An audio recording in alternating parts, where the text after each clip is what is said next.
never slow up, no I don't take shit. I got no love for the fakeness. If you wanna play tough and wanna hate this, I'll always show up.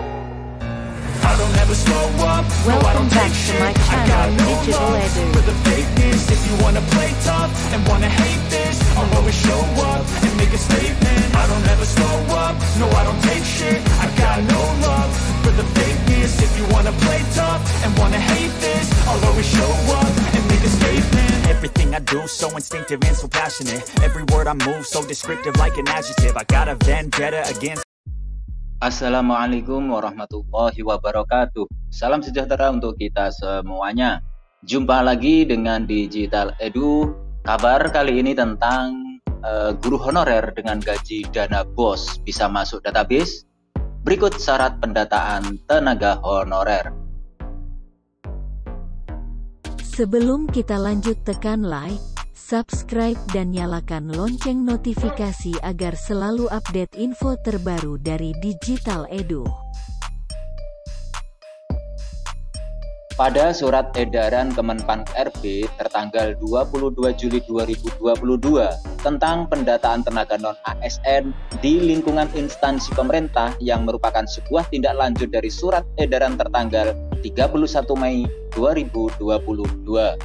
Untuk link surat edaran Kemenpan RB baik tertanggal 31 Mei 2022 dan juga tertanggal 22 Juli 2022 bisa Bapak Ibu download di kolom deskripsi. Surat edaran tersebut meminta kepada setiap pejabat pembina kepegawaian atau PPK agar melakukan pemetaan pegawai non-ASN di lingkungan instansi masing-masing.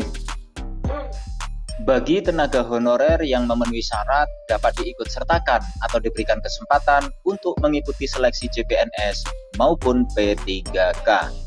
Adapun ketentuan yang tertera dalam surat edaran tersebut adalah sebagai berikut. Tenaga honorer tersebut berstatus sebagai THK 2 yang terdaftar dalam database BKN dan guru atau pegawai non-ASN yang bekerja pada instansi pemerintah.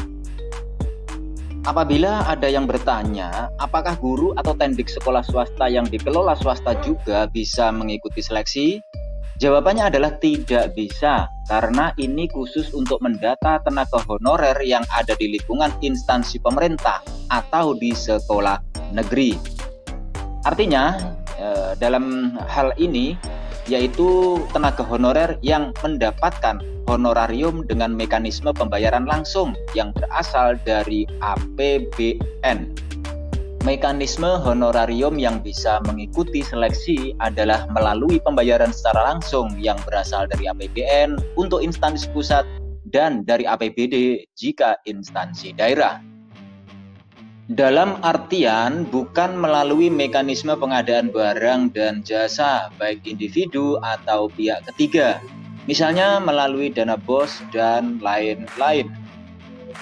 APBD dalam hal ini untuk di daerah tingkat 1 artinya provinsi, sedangkan daerah tingkat 2 berarti kabupaten atau kota. Dalam hal ini tenaga honorer yang diangkat paling rendah oleh pimpinan unit kerja. Pimpinan unit kerja yang dimaksud adalah kepala sekolah jika tenaga honorer ini seorang guru yang mengabdi di sekolah negeri. Dalam hal ini yang tertuang dalam SE Permenpan RB yaitu telah bekerja paling singkat 1 tahun pada tanggal 31 Desember 2021. Per tanggal 31 Desember 2021 minimalnya tenaga honorer harus sudah bekerja di lingkungan instansi pemerintah selama 1 tahun. Ini juga tertuang dalam SE Menpan RB, usia paling rendah 20 tahun dan paling tinggi maksimal setelah 50 tahun pada 31 Desember 2021. Nah, yang dimaksud dalam pertanggal 31 Desember 2021, tenaga honorer minimal sudah mencapai usia 20 tahun dan maksimal 56 tahun untuk bisa mengikuti dan diangkat menjadi ASN, baik PNS maupun P3K. Nah, Bapak Ibu, pada kesempatan ini saya juga ingin menjelaskan secara detail klasifikasi tenaga honorer. Sebab beberapa video saya yang kemarin ada komen tentang apa Bang yang dimaksud tenaga honorer. Jadi kali inilah jawabannya. Yang dimaksud tenaga honorer dalam hal ini adalah guru maupun tendik yang masih berstatus honorer yang bekerja pada instansi pemerintah.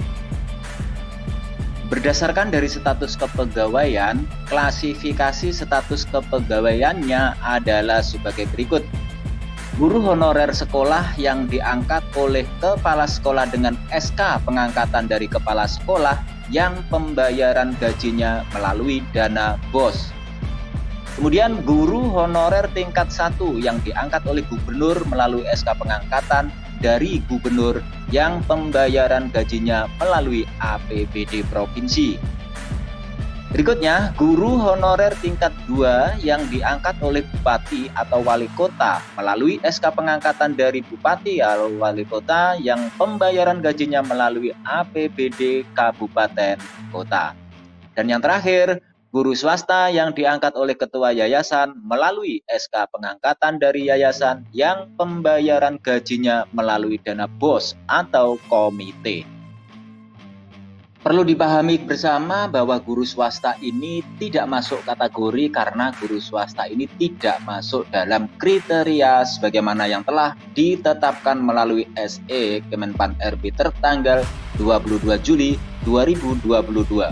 Sekedar mengingatkan kembali untuk download linknya, yaitu SE Menpan RB tertanggal 22 Juli 2022 ada di kolom deskripsi. Lalu bagaimana dengan guru honorer sekolah? Sebagaimana pada nomor 1 yang memiliki SK pengangkatan dari kepala sekolah dan menerima gaji dari dana BOS, apakah bisa diangkat menjadi ASN baik PNS atau P3K?